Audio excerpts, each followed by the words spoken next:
देखिए, नरेंद्र मोदी जी की सरकार भारत के किसानों का, मजदूरों का और बेरोजगारों की स्थिति को ठीक करने के लिए वो कृत संकल्प है और उसके लिए विशेष करके योजनाएं चलाते हैं।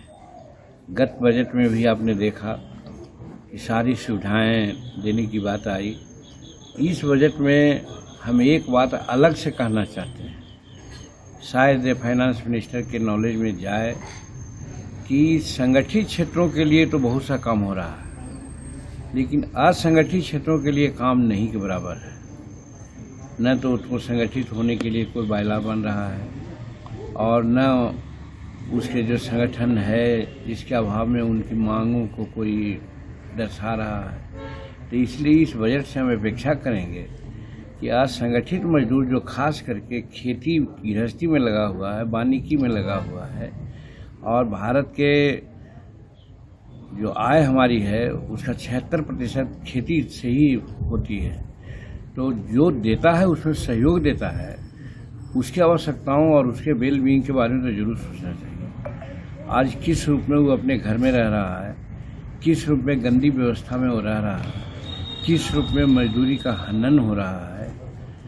अब साधारण बात मान लीजिए कि लोग कमाने के लिए ईंट भट्टा पर चल जाता है।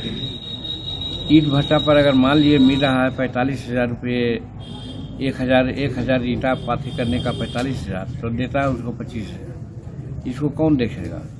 सिक्योरिटी वालों को देखिए, देती है सरकार 25,000, वो देते हैं 8,000। इसको कौन देखेगा?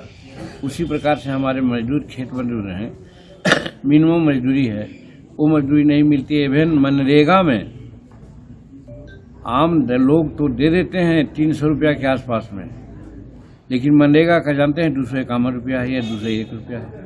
तो इस पर तो सरकार का ध्यान देना चाहिए कि मनरेगा का अगर बढ़ाते हैं मजदूरी तो मजदूरों की मजदूरी बढ़ती है, लेकिन नहीं देते हैं। हम लोग हैं, हम 300 रुपया देते हैं मजदूर को और मनरेगा से मिलता है 201 रुपया या 251 रुपया।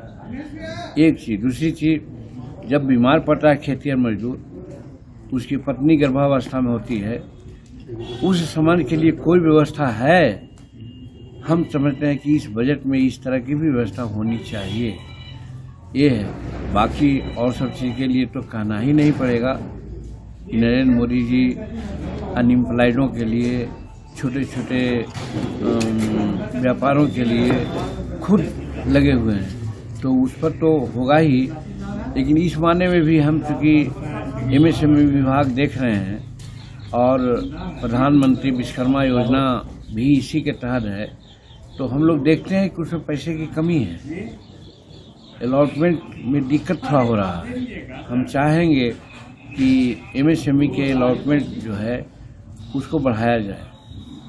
दूसरी चीज़ है, हमारे विभाग में ही है, schedule caste schedule tribes hub है, बहुत सारी योजनाएं हैं, उसमें एक schedule caste schedule tribes hub भी है। उसमें भी देख रहे हैं कि पैसा की कमी है। हम धन्यवाद देते हैं इनको, फाइनेंस मिनिस्टर को, कि जब हमारे यहाँ 400 करोड़ रुपए की कमी थी, हम लोगों ने मांग किया तो 150 करोड़ रुपया और 50 करोड़ रुपया उन्हें 200 करोड़ रुपया दिया गया। मेरा कहने का मतलब है कि अगर हमको 400 करोड़ रुपया की बात होती है तो schedule caste schedule tribes hub के लिए ज़्यादा काम करते। उसी प्रकार से हमारी स्फूर्ति योजना है, वो भी छोटे छोटे उद्योग और क्लस्टर के लिए बहुत लाभदायक है, लेकिन फंड के अभाव में वो बंद पड़ा है।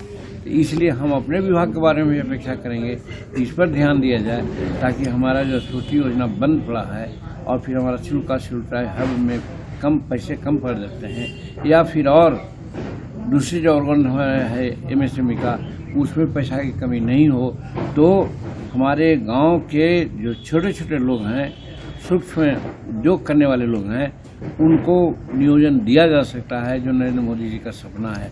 हम इन्हीं बातों की बात करना चाहते हैं कि जिससे हमारे गरीब मजदूर, किसान और अनएम्प्लॉयड लोग की स्थिति ठीक हो, ऐसा बजट हो, ऐसा हम अपेक्षा करते हैं। सर, बिहार में सांसद पर जानलेवा हमला हुआ है और इसको लेकर तेजस्वी ने लॉ एंड ऑर्डर पर सवाल उठाया है। हम तो बार बार कहते हैं, आप लोग एक ही प्रश्न को तो उठते बात करते हैं। कोई भी किसी पर हमला हुआ है, सांसद हो चाहे आम आदमी हो, हमला को कभी कोई जस्टिफाइड नहीं कर सकता है, वो दुखद चीज है। इसकी भर्त्सना की जानी चाहिए। लेकिन ये भी आप जान रहे हैं कि नीतीश कुमार की सरकार में कार्रवाई कितने तेज से हो रही है। माने कब घटना घट जाना हम समझते हैं कि अप्रत्याशित नहीं है, लेकिन घटना के बाद घटना को रोकने की कार्रवाई होती है, जिसे आगे घटना करने वाले लोग जरूर सोचने लग जाते हैं। लेकिन जो बोल रहे हैं, जिनका नाम आपने लिया, उनके पिताश्री के राज में क्या हो रहा था? कोई कार्रवाई नहीं होती थी और वो उनके एक अन्य मार्ग में निगोशिएशन होता था, जो अपराधी है उसमें और जो विक्टिम है उसमें।